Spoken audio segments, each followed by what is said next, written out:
এইভাবে যদি কাউকে তালের ফুলরিগুলো বানিয়ে খাওয়ান, দেখবেন এই পাকা তালের সিজনে বারবার খেতে চাইবে, এতটাই দুর্দান্ত টেস্টের হয়। আসসালামু আলাইকুম বন্ধুরা, কিচেন বাঙালিয়ানা চ্যানেলে আপনাদের সবাইকে স্বাগত জানাই। চলুন তাহলে তাল ফুলরিগুলো কিভাবে বানিয়ে নিচ্ছি ঝটপট দেখে নিই। প্রথমেই একটা পাকা দেখে তাল নিয়ে নিয়েছি। তালের প্রথমে আটিটাকে ভেঙে নেব। আটিগুলোকে ভেঙে নেওয়ার পর তালের খোসাটাকে ভালোভাবে ছাড়িয়ে নিতে হবে। আপনারা চাইলে প্রথমেও খোসাটাকে ছাড়িয়ে নেওয়ার পর আটিগুলোকে ভেঙে নিতে পারেন। ভালোভাবে খোসাটা ছাড়িয়ে নেওয়ার পর আটিগুলোর মধ্যে অল্প করে একটু পানি দিয়ে আটিগুলোকে মেখে নিচ্ছি। তো এরকম একটা বড় সাইজের গ্রেটার নিয়ে তালের আটিটা ঘষলেই দেখবেন খুব সুন্দরভাবে তালের পাল্পটা বেরিয়ে আসছে। তো কিছুক্ষণ এইভাবে একটু উল্টে পাল্টে ঘষে নেব আটিটাকে, আর দেখুন নিচের দিক থেকে খুব সুন্দরভাবে তালের পাল্পটা বেরিয়ে যাচ্ছে। তো কিছুক্ষণের মধ্যে সবগুলো আটি ঘষে নেওয়া হয়ে গেছে।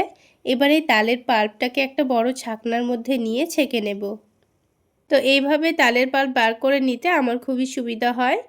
তো দেখুন তালের পাল্পটা কিন্তু খুব ভালোভাবে ছেঁকে নিয়েছি। এখন এই তালের পাল্পটা আমি আলাদা জায়গায় রেখে দেব। তারপর এখানে একটা নারকেল নিয়ে নিচ্ছি। এবার এই নারকেলটাকে ফাটিয়ে নিয়ে নারকেলটা কুচি করে নিতে হবে। তো আমি এখানে তালফুলুরির মধ্যে নারকেল কুচি দেব। আপনারা যদি নারকেল কুচি না দিতে চান না দিলেও চলবে। তো নারকেলটাকে ফাটিয়ে নেওয়ার পর এখানে আমি অর্ধেকটা নারকেল দেব আর অর্ধেকটা রেখে দেব। তো আমি এখানে নারকেলটাকে কুচি করে দিয়ে দেব। আপনারা যদি চান নারকেলটাকে কুড়িয়েও দিতে পারেন। তো ছোট ছোট করে কুচি করে নিয়েছি। এবার এটাকে তুলে নিয়ে এক সাইডে রেখে দিচ্ছি। এবার যে তালের পাল্পটা আমি রেডি করে রেখেছিলাম সেখান থেকেই 1 কাপ পরিমাণ তালের পাল্প আমি উঠিয়ে রেখেছি। বাকিটা দিয়ে আমি ফুলরিগুলো তৈরি করে নেব। বাকি যতটা পরিমাণ আছে এখানে 1.5 কাপ মতো হবে। তো এখানে আমি 1/2 কাপ পরিমাণ চালের গুঁড়ো দিয়ে দিচ্ছি, আর 1/2 কাপ পরিমাণ দিয়ে দিচ্ছি সুজি। তার সাথে 1/2 কাপ পরিমাণ দিয়ে দিচ্ছি ময়দা। এখানে তালের পাল্পটা দিয়েই কিন্তু আমি এই শুকনো উপকরণগুলো মেখে নেব। সেই অনুযায়ী তালের পাল্প আপনারা দিয়ে দেবেন। এবার এখানে নারকেল কুচি দিয়ে দিচ্ছি। তারপর সামান্য পরিমাণ লবণ দিয়ে দেব। মিষ্টি খাবারে যদি আপনাদের লবণ পছন্দ না হয় না দিলেও চলবে। এবার মিষ্টির জন্য আমি এখানে পরিমাণ মতো গুড় দিয়ে দিচ্ছি। আপনারা যদি গুড় দিতে না চান তাহলে এখানে চিনি দিয়ে দিতে পারেন। আমি এখানে গুড়টাকে গ্রেট করে দিয়ে দিয়েছি। আমার কিন্তু চিনির থেকে গুড় দিয়ে তালফুলরি খেতে ভীষণ ভালো লাগে। তবে আপনাদের কেমন লাগে অবশ্যই কমেন্টে জানাবেন। তো বন্ধুরা আমি এবার সব কিছু একসঙ্গে ভালোভাবে মাখিয়ে নিচ্ছি। একটু ভালোভাবে ফেটিয়ে নেবেন, তাহলে এটা অনেকটাই নরম হয়ে যাবে। এবার এটাকে ঢেকে 10 মিনিট মতো রেস্টে রেখে দেব। 10 মিনিটের মধ্যে গুড়গুলোও ভালোভাবে গলে যাবে আর এই ব্যাটারটাও অনেকটা ঘন হয়ে যাবে। 10 মিনিট পর এখানে অল্প করে একটু বেকিং পাউডার দিয়ে দিচ্ছি। এখানে 1/2 চামচের থেকেও কম বেকিং পাউডার দিয়ে দিয়েছি।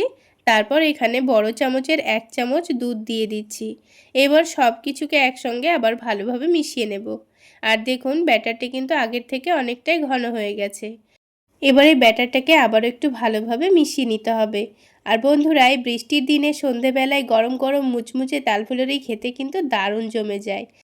তো দেখুন আবারও কিছুক্ষণ ভালোভাবে চামচটা দিয়ে ফেটিয়ে নিয়েছি। আর ফেটিয়ে নিলে কিন্তু ঠিক আগের মতোই ব্যাটারটা অনেকটা নরম হয়ে যাবে।